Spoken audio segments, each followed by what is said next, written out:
Saripan, Deputy Vice Chancellor, Academic and International, University Putra, Malaysia, accompanied by the principal officers of the Faculty of Medicine and Health Sciences.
Ladies and gentlemen, please remain standing for the National Anthem Negaraku and Putra Gemilang.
Pembina wawasan gemilang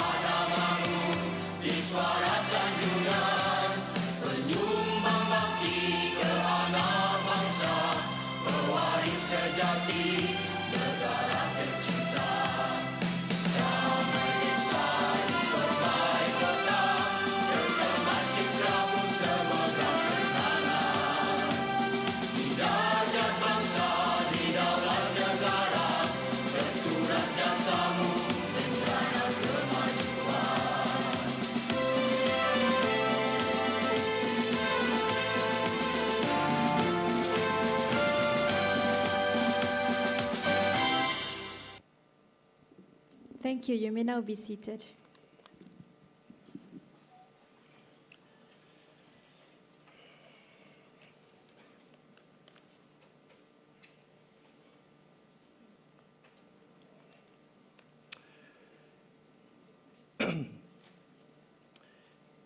Kepekan Kuala membeli bingka.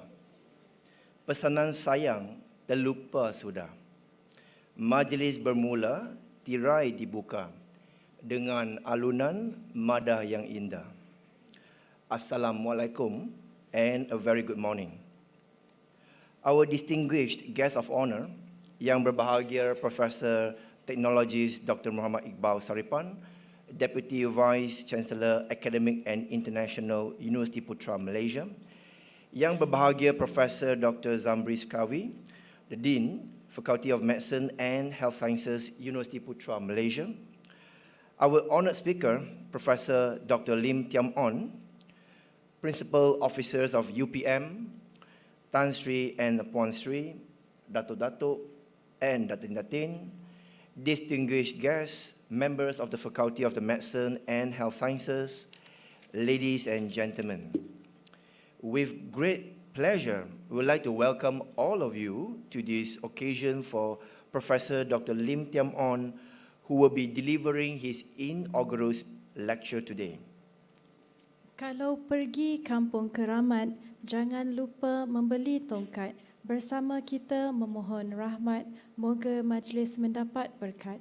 Ladies and gentlemen, to begin our program with blessings from the Almighty, we would like to invite Dr. Omar Ahmad Fahmi Ahmad from the Department of Surgery, Faculty of Medicine and Health Sciences, UPM, to lead the dua recitation and a moment of silence. Please welcome.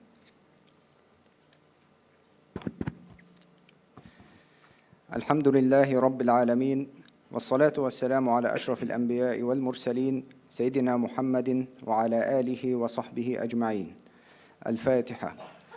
بسم الله الرحمن الرحيم. الحمد لله رب العالمين الرحمن الرحيم مالك يوم الدين إياك نعبد وإياك نستعين اهدنا الصراط المستقيم صراط الذين أنعمت عليهم غير المغضوب عليهم ولا الضالين آمين. Allahumma ya Allah, in this blessed morning, in conjugation with Majlis Syarahan Inaugural by Professor Dr. Thiam, we are grateful towards you, Ya Allah, in favor of all the infinitive blessings to us. We ask your blessing for a smooth progress of this event, from the beginning until the end. We ask your guidance to stay clear of events that can be detrimental to the progress of this event.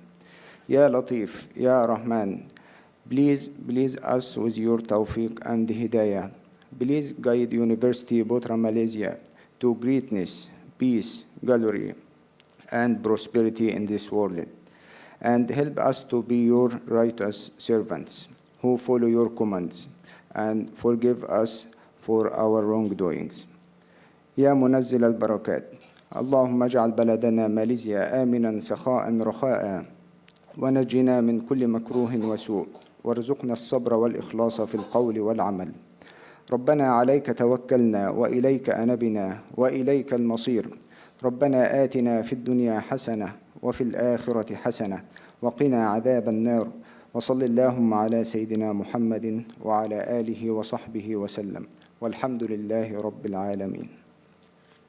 Amin, amin, ya Rabbal Alamin. Thank you, Dr. Omar. May our event be blessed and run smoothly, inshallah.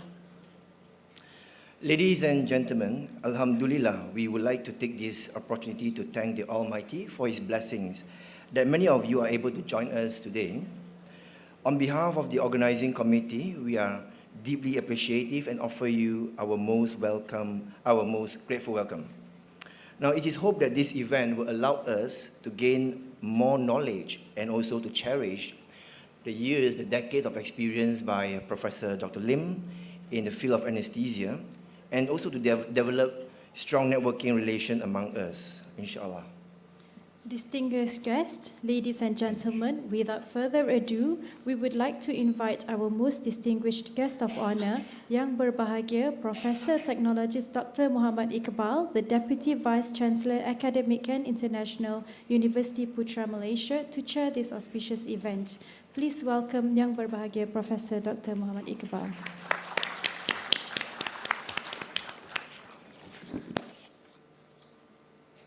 Bismillahirrahmanirrahim. Assalamualaikum warahmatullahi wabarakatuh. And a very good morning to all. Yang bahagia Profesor Dr. Zamri Sekawi, Dean Faculty of Medicine and Health Sciences. Yang bahagia Profesor Dr. Lim Thiam On, the most important individual today, who's going to deliver his inaugural lecture.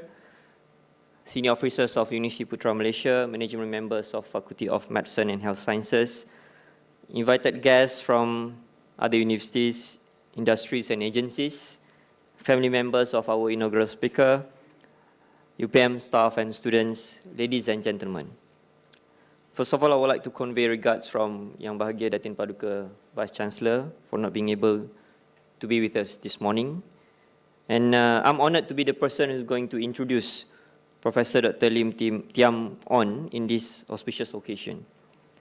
Professor Dr. Lim Thiam On was born in Kuala Lumpur in 1961.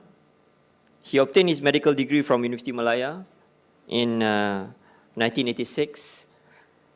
And after that, he started his professional career as a house officer in Sarawak General Hospital, before then moved to different postings in Miri and Bintulu, and later training as a registrar in anesthesiology at the Penang General Hospital. He then proceeded to United Kingdom, where he obtained both the FRCA and FFARCS Ireland in 1992. His next achievement was completing an MD from the Chinese University of Hong Kong in 1998 in the field of pharmacokinetics. On returning to Malaysia in 1996, he joined the International Medical College as a lecturer, and then UPM in 1999 as an academic staff in Anesthesiology Unit, Faculty of Medicine and Health Sciences. His research interests focus on pharmacology of anesthetic agents, and his current projects look at the prevention of awareness during the general anesthesia. In the professional area, his interest centers at the regulation of the medical profession and the development of the postgraduate anesthesiology program in Malaysia. He has served as chairman on a number of Malaysian qualification agency teams, which team up with MMC, from 2013 to 2018. And he visited medical schools for the purpose of accrediting their medical programs.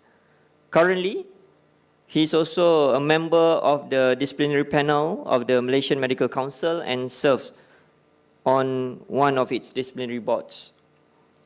Professor Lim has also been active member in various professional societies. He served as the president of the College of Anesthesiologists, Academy of Medicine Malaysia, from 2001 to 2003, director of the Scientific and Educational Trust Fund, Malaysian Society of Anesthesiologists from 2010 to 2014, and editorial board member, Medical Journal Malaysia from 2015 to 2017. He has a great interest in mathematics. When not doing related to profession, he spent his spare time solving simple mathematical puzzles. And I wonder why you become a medical doctor. Anyway, it's a no doubt that Professor Lim has achieved excellence in academic research and professional involvement, as written in the inaugural book. And without any further delay, let us now listen to Professor Dr. Lim Thiam On inaugural lecture entitled Propofol and Total Intravenous Anesthesia. Thank you.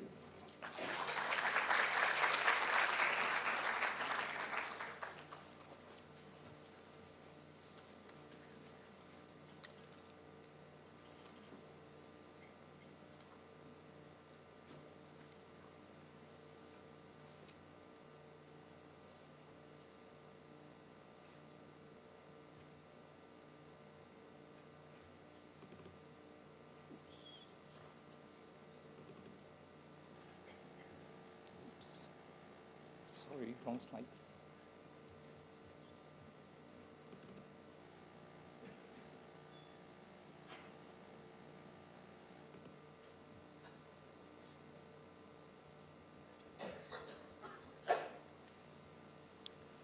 Yang berbahagia, Profesor Iqbal Syarahan, Timbalan Naik Chancellor Akademik dan Internasional dan Antarabangsa.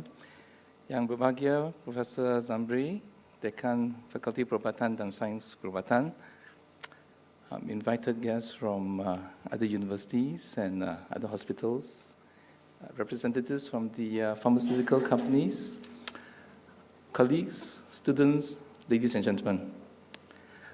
Thank you very much, Prof. Iqbal, for that kind introduction. And thank you, everybody, for being here to listen to this lecture. The title of my lecture is Propofol and Total Intravenous Anesthesia. And I shall start by giving a clarification of what these two words mean.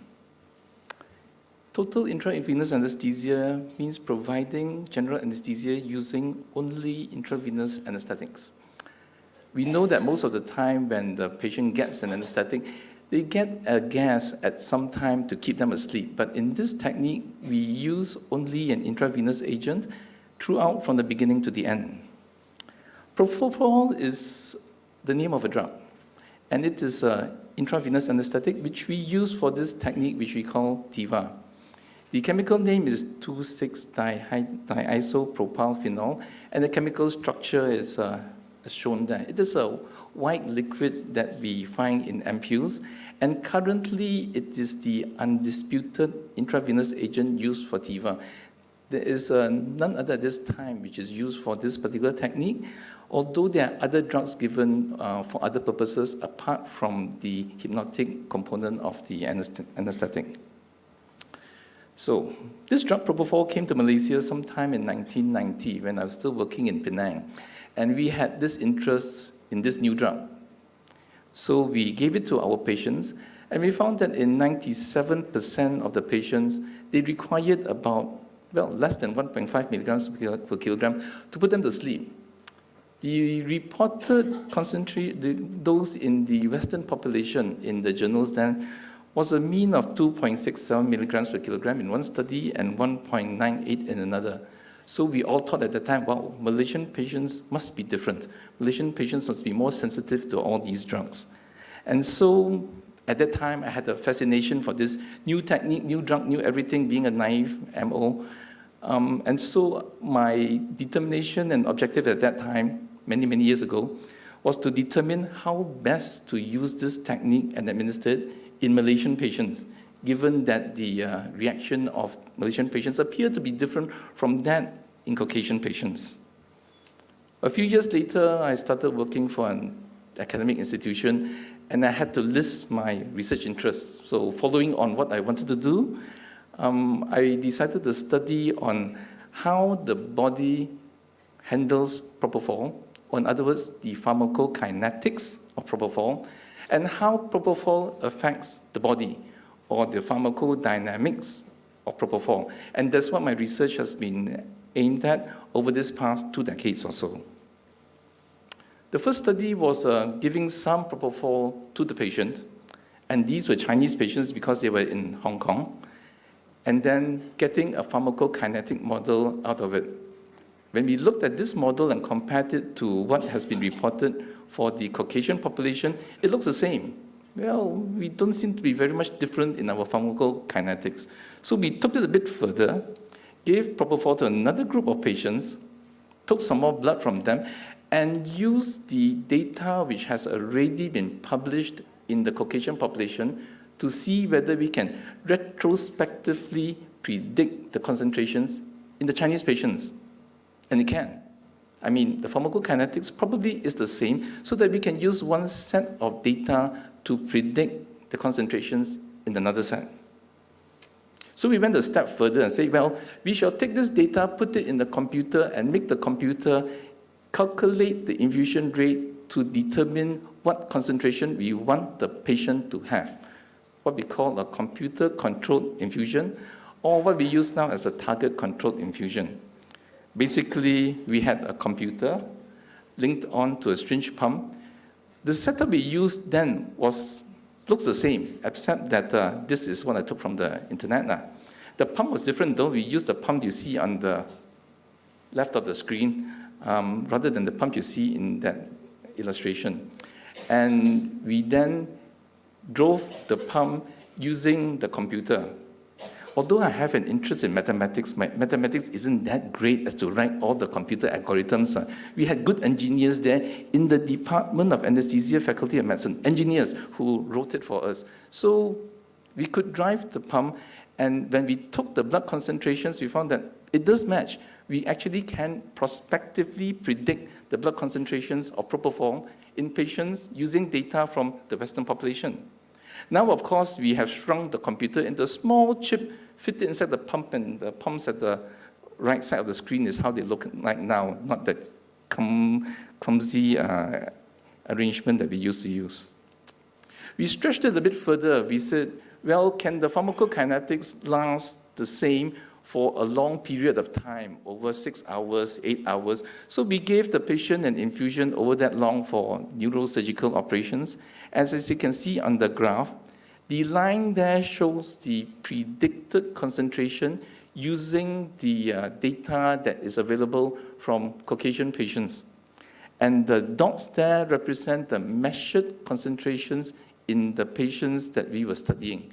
And you can see the dots more or less match the line. In other words, we could actually predict quite well the concentrations that we would expect the patients to have in Chinese patients using data from Caucasian patients, or in short, the pharmacokinetics of the two populations are probably the same.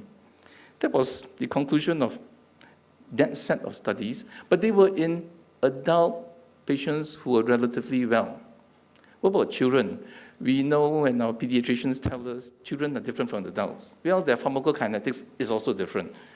In our studies in children, we found that they have a higher volume of distribution and a higher clearance. But even before the child comes out from the mother, the child also does some changes in pharmacokinetics to the mother. So we studied the pregnant patient as well in obstetrics, and they had a change in pharmacokinetics as well. So, well, yes, the pregnant patients have an increase in volume distribution, but no change in clearance. The kinetics appeared to be affected by changing physiological states. We are more interested as therapists to know what happens in the ill patients as well, especially patients with cardiac disease who come frequently for operations. We did a study on patients with severe heart disease going for operations which needed cardiopulmonary bypass, CPB. If you look at the first part of the graph labeled, well, between 0 to 60 minutes, that was when they were not on the bypass machine yet. And the black line represents the concentration in patients who have cardiac disease. The red line would be the one in patients without cardiac disease. And as you can see, the concentrations that we find are higher in patients with cardiac disease. In other words, there's probably a change in their pharmacokinetics and how they manage the drug as well. The dip that you see after that was because they then went on this cardiopulmonary bypass, and the priming fluid just diluted everything, and that's why there was a drop. But to us who do not do such complex operations, it's the first part of the graph that's interesting. We have got to be careful in patients with severe disease because it affects their kinetics. So for this part of the list of studies, what we could determine was that there appears to be no change in pharmacokinetics between ethnic groups, but physiological changes and pathological changes probably affects the pharmacokinetics of Propofol. There's only one part of it. The other part is pharmacodynamics, how the drug affects the body. But before we could do that, we had to find out what the concentration of the drug would be at where it is supposed to work, or what we call the effect site. We know that if you give a drug intravenously, it goes from the syringe or whatever mechanism you're delivering the drug into the blood. But where it works is in the central nervous system. So it has got to cross from the blood to the central nervous system, and there is a lag when it does this passage from one part to another. This lag can be characterized by a first-order rate constant, which we call the equilibrium rate constant. We did a study here in UPM using a novel method, a method nobody else in the world has described before, and came up with this value of 0.57 to 0.8, which is similar to what other people have found using different techniques, and has also been quoted by other reviewers as to what the equilibrium rate constant should be. Again, it seems to be similar between populations. We then went on to determine what the pharmacodynamics is of this drug at induction, at the beginning of anesthesia, and found that the model that we derived was similar to that which has been described and reported for the Western population. As has been done by other researchers, they report both the model during the time when the patient goes to sleep, as well as the time when the patient is kept asleep.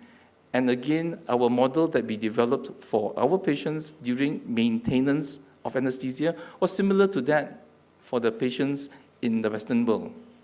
So it would be quite acceptable to expect that the pharmacodynamics of these two populations are the same.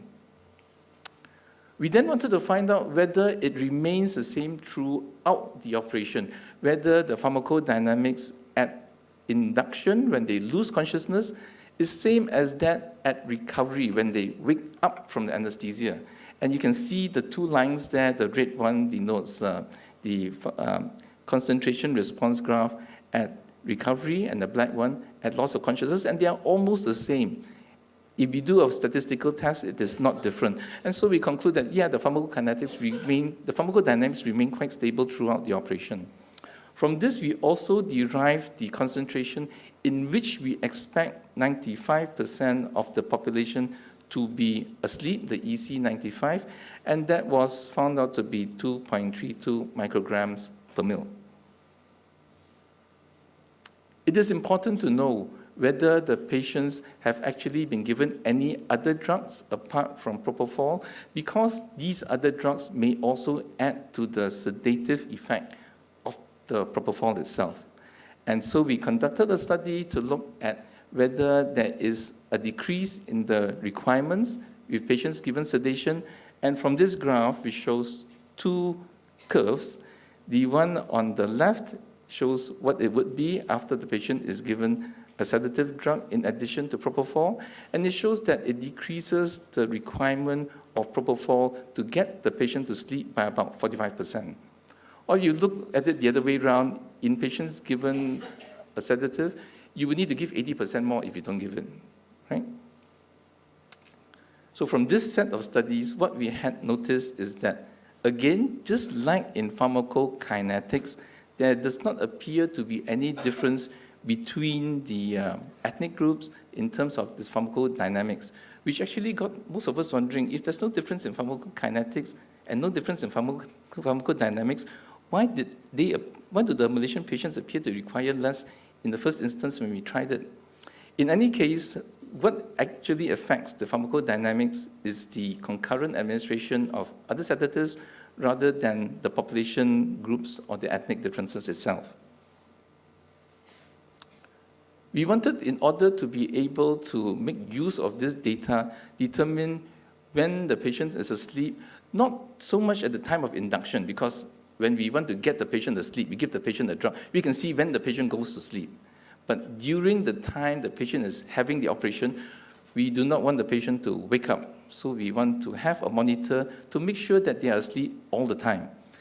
The one that is most popularly used is called the bispectral index monitor, which you can see on the diagram there. The EEG electrodes are placed over the forehead and on the temple. Here on the diagram is on a dummy, although it shows a number 60. Either the dummy has got electrical activity or the dummy is alive, whatever it is. But the figure on the right shows the screen when it is applied to a real patient during the operation, and the number there is 40. You can also see that it shows other information like the EEG trace and the changes over time. What is the appropriate number for the patients to be asleep? The manufacturers suggest or recommend a BIS between 40 to 60 as being appropriate. So the patient that it was being applied on at 40 would be asleep, so is the dummy. The BIS that we found in our local population here, when we applied it and studied it, when we wanted to find the BIS where 50% of the population was asleep, the value was about 77. And the BIS where 99% of the population, BIS 99, was about 59, which coincides quite well with the manufacturer's recommendation, which we assume was derived from the Caucasian population as well, or mainly from the Western population. So our population appears to behave quite the same, not much different. We then went on to try to determine what concentration of propofol is associated with this sleep level.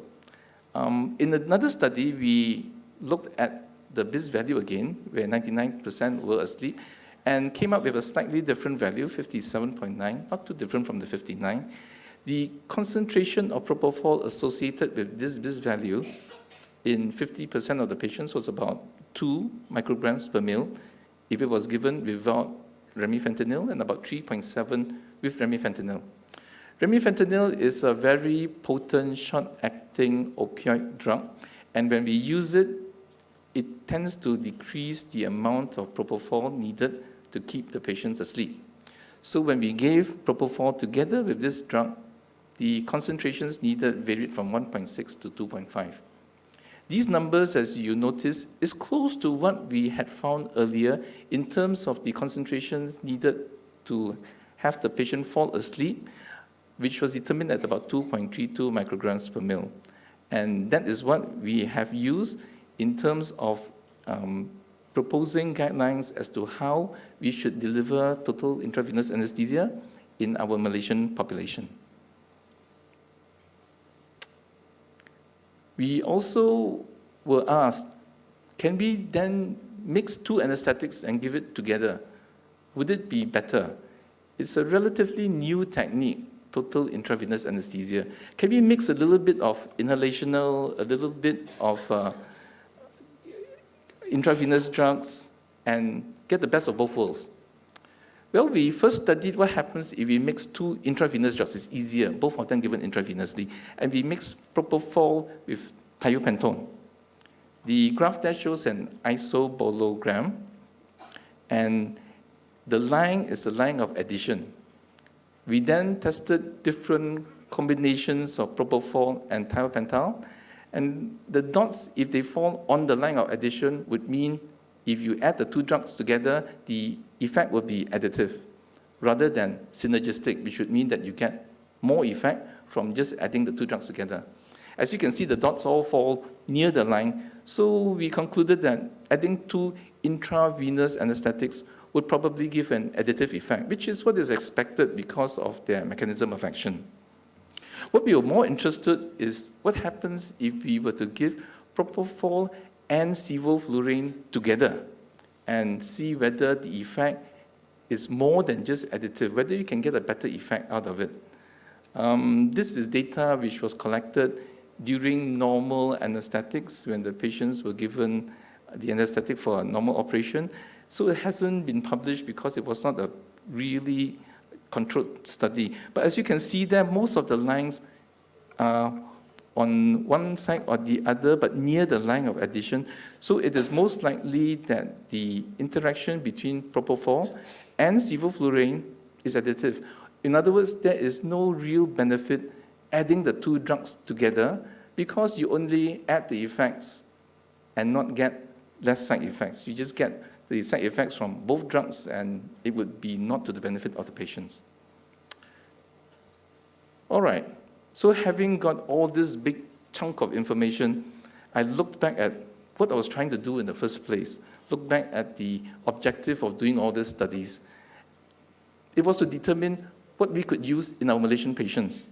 And it was to determine what the pharmacokinetics of propofol is as compared to the Western world, and it doesn't seem to be different. To determine what the pharmacodynamics is, and that does not seem to be different either. So how is it administered to Malaysian patients in the best possible way? It is quite relevant then to expect that you would just use what has been reported in the literature and just adapt it for our local population, and rather than having a new algorithm set up because we think we're different. A group of us then got together, people who are enthusiasts in total intravenous anesthesia, and came up with this pocket reference guideline, a pocket reference book, where we would put the advice to our local practitioners on how to deliver a total intravenous anesthetic to the patients. At the time when we were discussing this book, somebody actually asked, do we have data in our local patients? And somebody else said, not me, somebody else said, well, Dr. Lim has done a lot of studies on it. And I said, yes, I did. And a lot of the recommendations there were based on what I have said we discovered, both in Hong Kong, where the first set of studies were done, and in UPM, where much of the pharmacodynamic studies were done. For instance, the recommendation of not going down below 2.5 was based on the numbers that I have informed you earlier, based on the studies that we have done. We have actually 3 editions of this guidelines. The first was when we wanted to get the local practitioners to start using TIVA, and it was for patients where there were no major comorbid conditions. But as I mentioned earlier, if you have patients who have changing physiological conditions or changing pathological conditions, they would require different dosage regimens. So we came up with a second edition a few years later for patients who were on the extremes of age, or rather on one extreme of age, for the elderly patients, as well as for patients who were grossly obese, or for critically ill patients, because these patients would have a change in how they would handle the drug. As I mentioned earlier as well, pediatric patients have got a different pharmacokinetics, and so the pediatric anesthetists in this country came up with a separate set of guidelines for pediatric patients based on the information that is available in the literature. As we said, there's not much difference between populations. So the findings that we have managed to get in our studies have been applied in practice to the community. But why do we want to do this? We wanted to get the postgraduate committee or the conjoined committee to adopt it as part of the postgraduate curriculum, which it has been, subsequent to us making a petition through the College of Anesthesiologists. It is also of note that the National Specialist Register, the committee in charge of it, has included the knowledge of being competent in total intravenous anesthesia as a criterion for registration. And we assisted in getting this by making sure that the way of doing it best for local population is documented in a guideline. Why are we so adamant to have everybody be able to give a TIVA? Because patients feel better after TIVA compared to the standard anesthetic technique.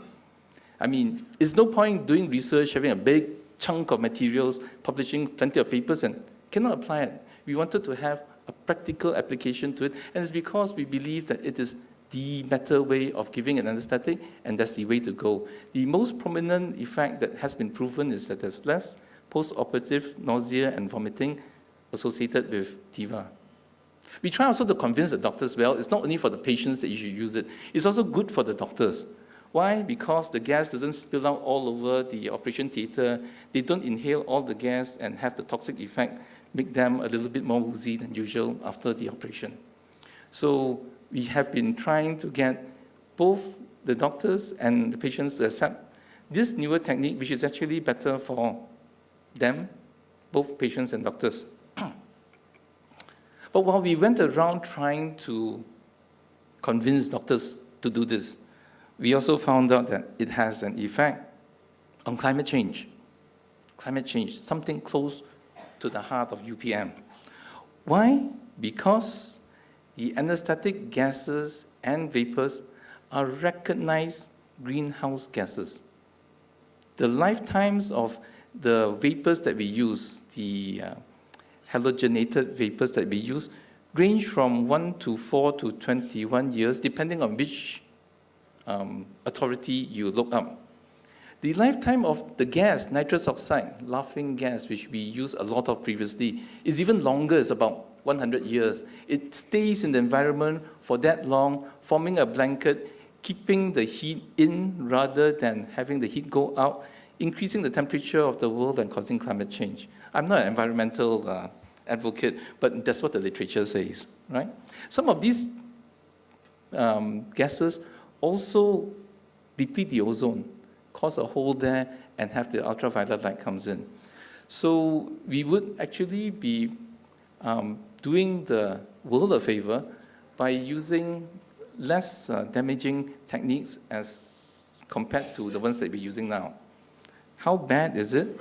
I borrowed this slide from one of my colleagues working in Hong Kong, and it's taken from a reference, as you can see at the bottom. 1 hour of desflurane. Desflurane is one of the inhalational anesthetics that's being used. At 1 mag, 1 mag of desflurane is 6%.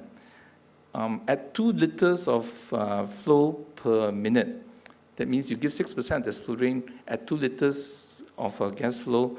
It's like driving a medium-sized car from Paris to Marseille. In other words, that's the carbon footprint of that anesthetic, the amount of carbon dioxide that it would spew out from that travel and causing the amount of effect on the environment. That's the impact of giving the inhalational anesthetic. For us who do not go to France, I mean, I've never been to France as well, Paris to Marseille on Google is about 774 kilometers. On Google as well, Penang to Singapore is about 718 kilometers. If we believe Google, then we believe those numbers, but sometimes Google can be a bit misleading. But it just gives you the impact of how far the travel is, and that's the impact of giving an inhalational anesthetic to patients, especially if you use a high concentration over a long duration of time. It may be quite damaging. But that doesn't mean that Propofol has got no impact on the environment. Everything does, all human activity would. But for Propofol, the overall impact on greenhouse gas emissions is about 4 orders of magnitude less than with desflurane or with nitrous oxide. In other words, there may be some damage, but then it may not be as bad. And this would actually support the use of TIVA in protecting the environment, as well as using less and wasting less of anything, because everything that we use have got a carbon footprint to it. So, how would I conclude what I have been trying to study this past 2 decades?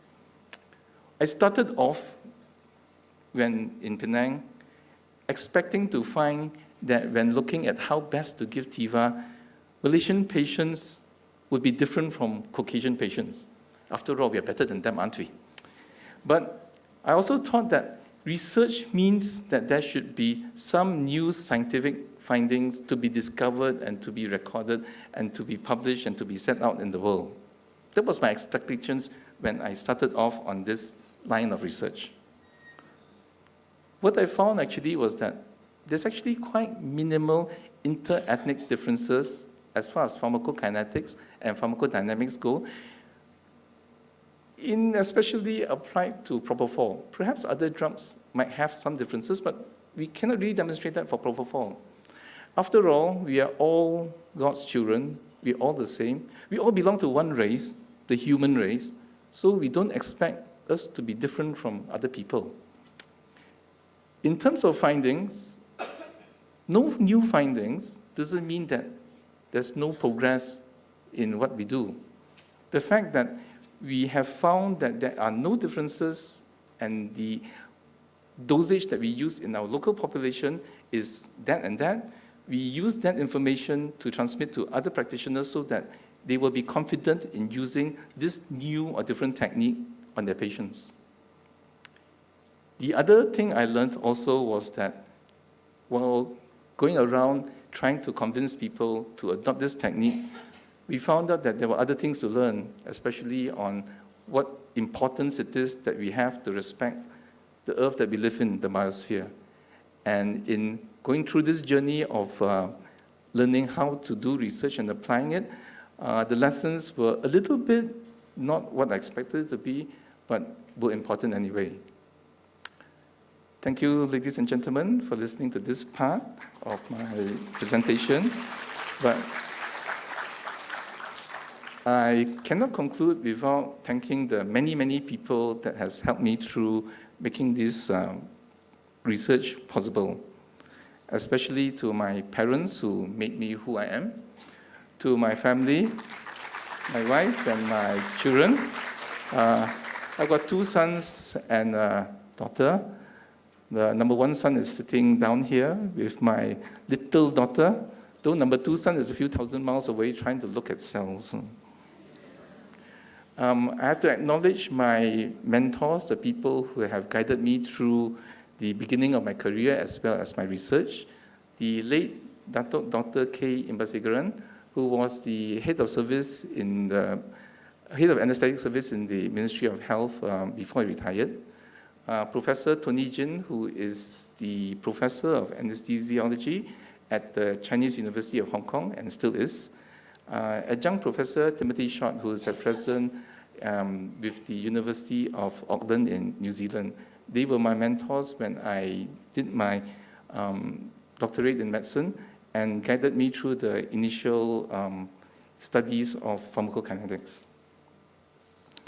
I also need to thank all my colleagues in the anesthesiology unit in UPM, both previous colleagues, 2 of whom are sitting here in front of the hall, and current colleagues, many of whom are dressed in that beautiful maroon color, one of the colors of the university. They have been always a support to me when I needed their help, both in terms of clinical work, administrative work, and research. I would like to thank my colleagues in the surgery department, in particular the general surgery unit, to the 2 staff sokongan who has been with the department for so long, whom I have always depended on, Puan Siti Nobaya and Encik Zairi, and to two of the general surgeons, Prof. Shekhar and Prof. Faisal. Especially Prof. Faisal, who has a long OT list and who has been always very kind to let me make his long OT list a little bit longer because I had to do my research. I also would like to thank the deans and deputy deans of the faculty, in particular Prof. Zambri, not because he's sitting there looking at me, but we have been together in this faculty for 2 decades or so, from the time when the faculty's canteen was a former fish pond.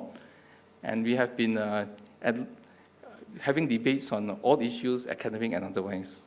I would like also to thank the previous Dean, Prof. Nadija, my previous classmate, my colleague, and always a friend. Thank you. I'd like also to thank the higher management of the university, who has always been supportive in whatever I have planned to do in this university. In particular, our current Vice-Chancellor, Prof. Aini, she to me had always been the face of UPM because whenever we have anesthesia events and the faculty needed somebody, she would be here and always supporting us. I would also like to thank Prof. Iqbal, who has been very patient with my number of requests with regards to this particular lecture as well.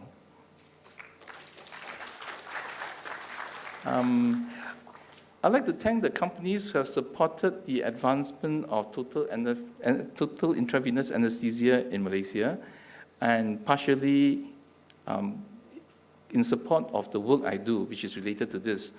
Fresenius Kabi Malaysia, AbbVie Sendirian Berhad, Aspen Medical Products, as well as Medtronic Malaysia. Thank you very much for all the support you've given through these years. I need also to thank all that have made the studies possible, especially the patients who gave their blood and whatever else. To my medical colleagues who have helped with recruiting patients and collecting data, as well as helping me look after the patients after that. To a number of paramedical staff, as well as students and administrative staff who helped in the data processing and everything else connected to the studies. I'd also like to thank the people who have made this event possible. The organizing committee led by the head of unit, Dr. Irene, who had done an excellent job with all the preparations for this event. Dr. Irene is the head of unit, and she has been also a colleague of mine for 2 decades as well. It makes us look as if we are all part of the furniture here. Most of all, I'd like to thank the Lord God Almighty, through whom everything is made possible. Thank you very much, ladies and gentlemen, for your kind attention.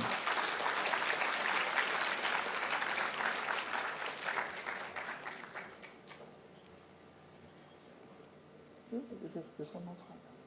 Yeah, there's a slide presentation. There's a slide. I'm doing a slide presentation. Oh, okay.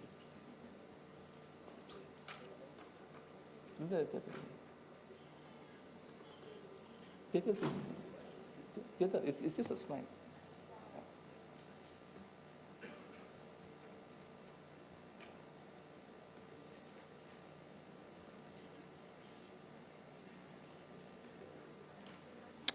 I've been also asked to give a pictorial description of my life through academia, which I shall try to do in a few slides.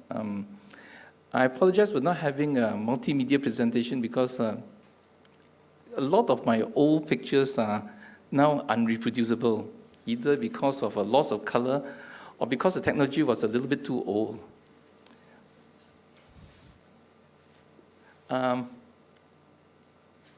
All right.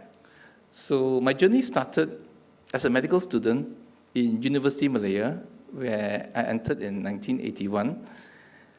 These are pictures of University Malaya now.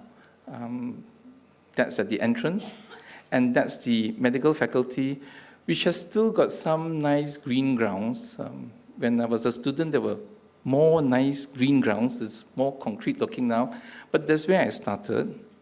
And as medical students then, our classrooms were wood, and there were beams, no aircon. We all dressed like don't know what.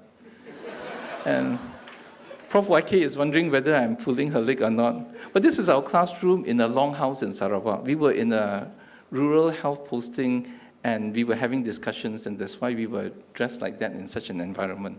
As students, of course, we were more formally dressed.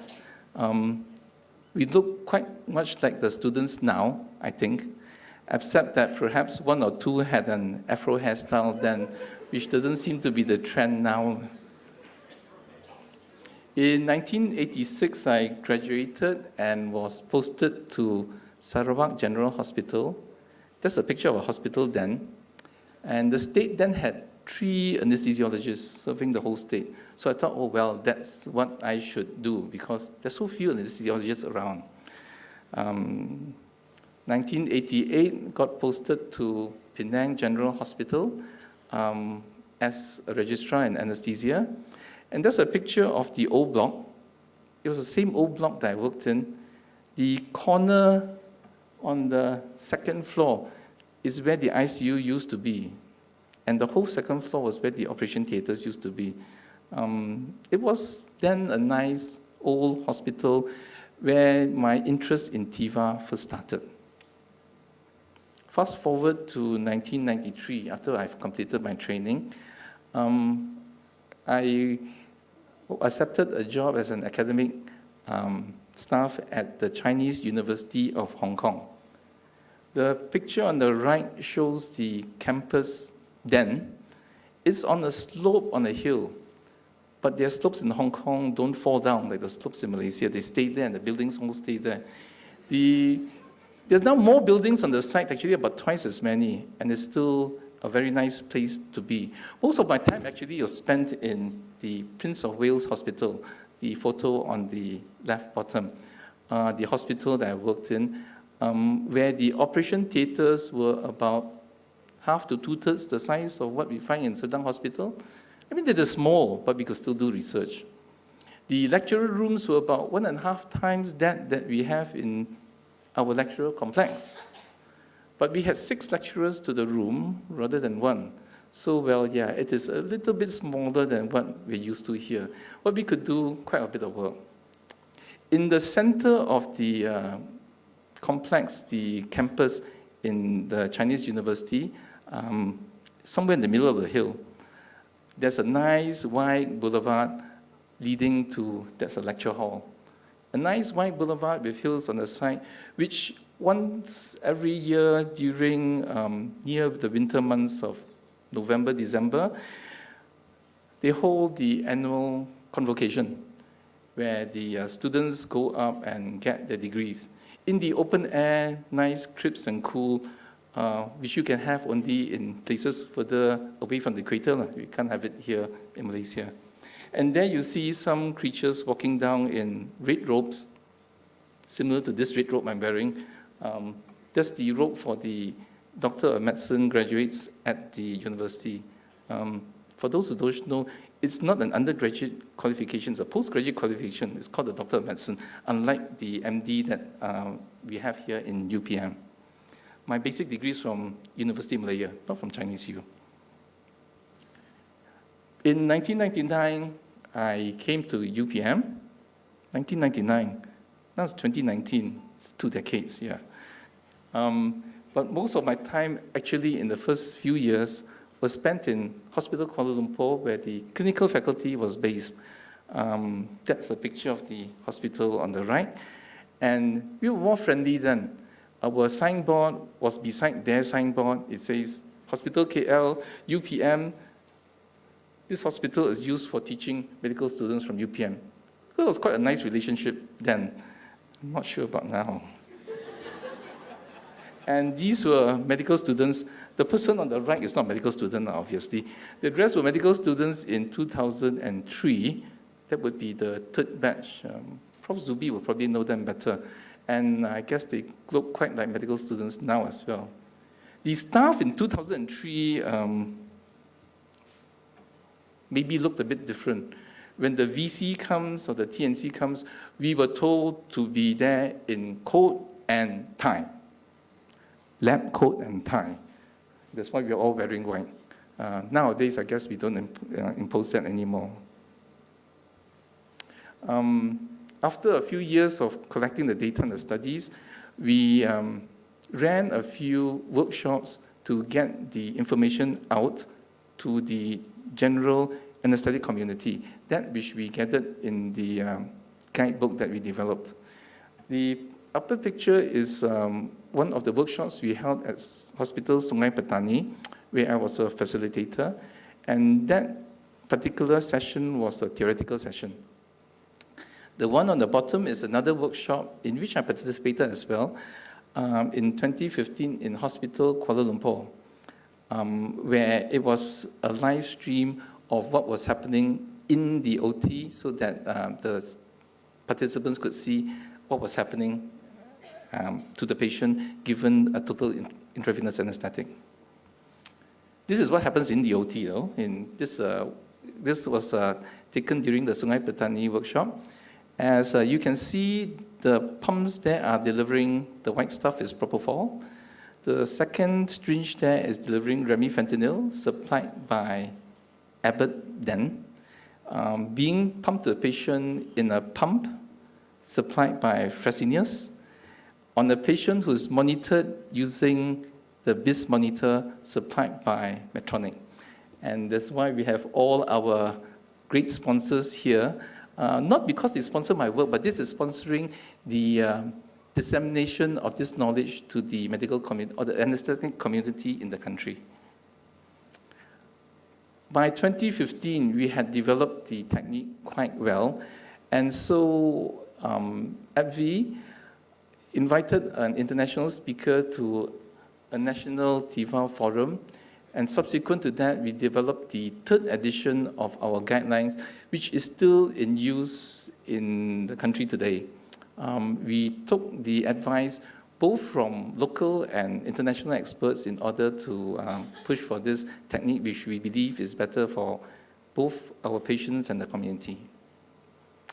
At which time, I had a little bit of a change in focus in my academic work.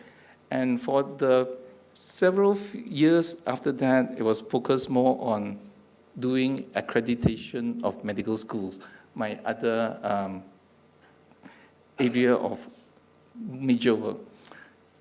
Here are two of the places which I visited. I've probably visited more than a dozen, usually as the chairman of the team from MQA. And the top picture is a visit to MSU. And you can recognize that I'm not the only person from UPM on that team. Prof. Hamidun is there as well. And the bottom photo is a visit to AIMST in 2017.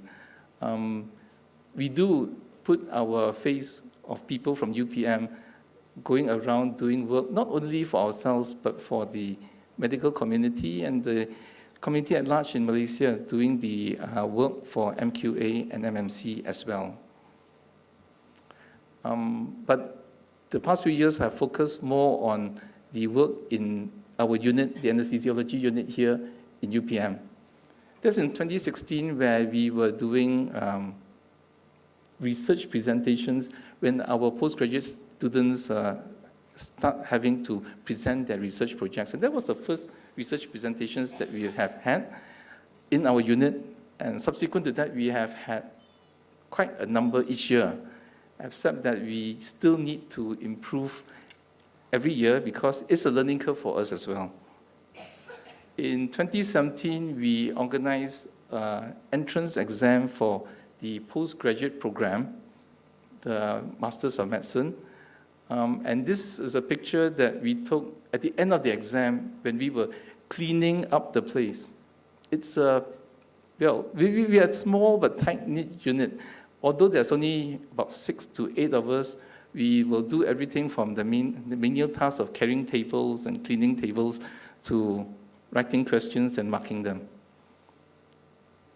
In 2018, the unit hosted the Part 1 postgraduate exam, and we supplied examiners as well as invited the external examiners and hosted examiners from our other universities in the conjoining committee to come to UPM to have the exam.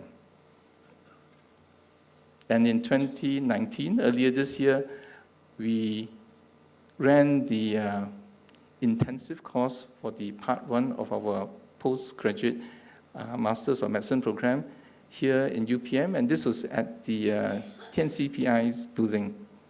So the work that I have done has gone a little bit beyond just looking at research and TIVA to something a little bit more academic, looking at the accreditations of medical schools, and now coming back a bit more down to the ground in UPM and trying to get the unit to fulfill all its commitments, though it's sometimes a bit difficult. We would like, of course, to have a unit bigger, looking something like that. That's actually all of our postgrad students 2 years ago in 2017. But we would hope for the day where our unit can have more people so that we can do more in terms of both teaching as well as research. As my hope is that one day we will have a national center which would champion the cause for TIVA. And my hope and dream is that that center would be the building next door. With that, ladies and gentlemen, I thank you for your attention. Thank you.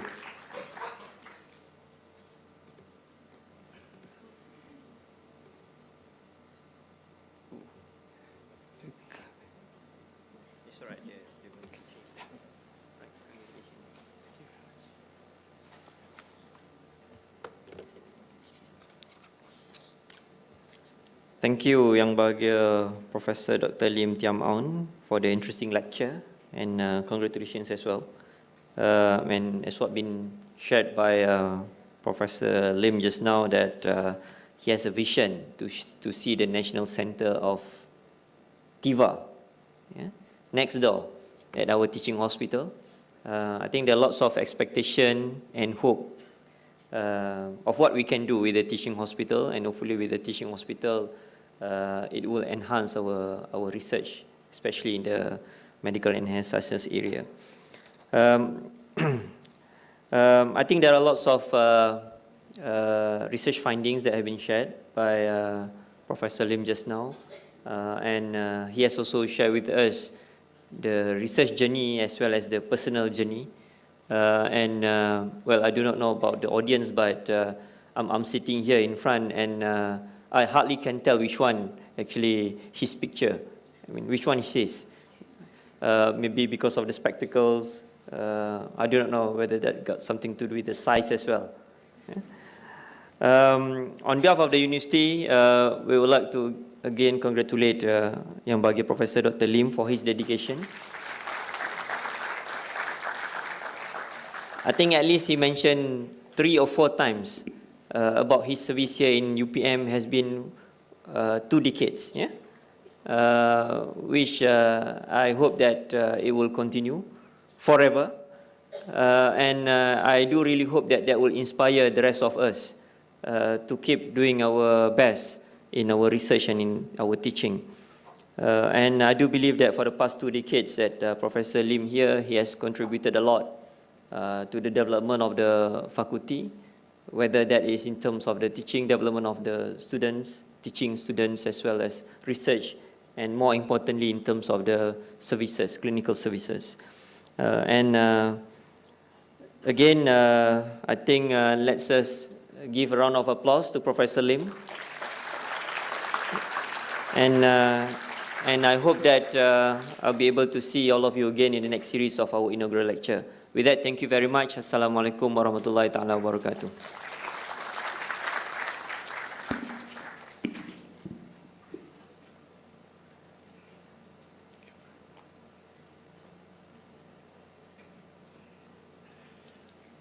Thank you very much, Yang Berbahagia Professor Technologist Dr. Muhammad Iqbal Saripan, for chairing the event today. And thank you, Prof. Lim.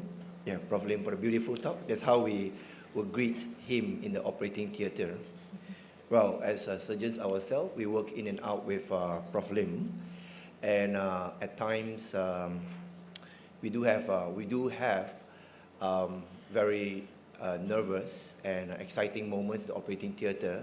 And his voice and his stature will have the calming effect. Just like what the anesthetists do, put us to rest. You know.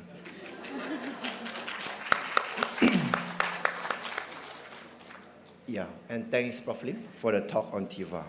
Beautiful one. So now, ladies and gentlemen, with that, it marks the end of our session today. We would like to extend our heartfelt gratitude and appreciation to everyone who has made a huge effort in joining us to make this event a great success. On behalf of the organizing committee, I would like to invite Yang Berbahagia Professor Technologist Dr. Muhammad Iqbal Saripan, Professor Dr. Zamri Sekawi, faculty management officers, and our distinguished guests to have lunch at the foyer and on level 1. And students are also invited to have lunch at the ground floor, and vegetarian food is also served at the foyer.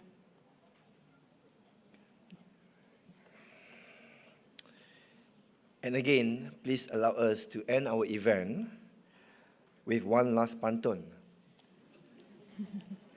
Again. Bunga seroja di atas para, jatuh titimba buah perangan. Oh, that's heavy. Andai kata tersilap bicara, kemaafan jua kami pohonkan. Thank you, and we look forward to seeing you again in our upcoming events in the future, insyaAllah. Wabillahi taufiq wal hidayah. Wassalamualaikum. And before we all go for lunch, we'd like to invite all for the photo session with our honorable guests. Thank you very much. Thank you. Thank you.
I do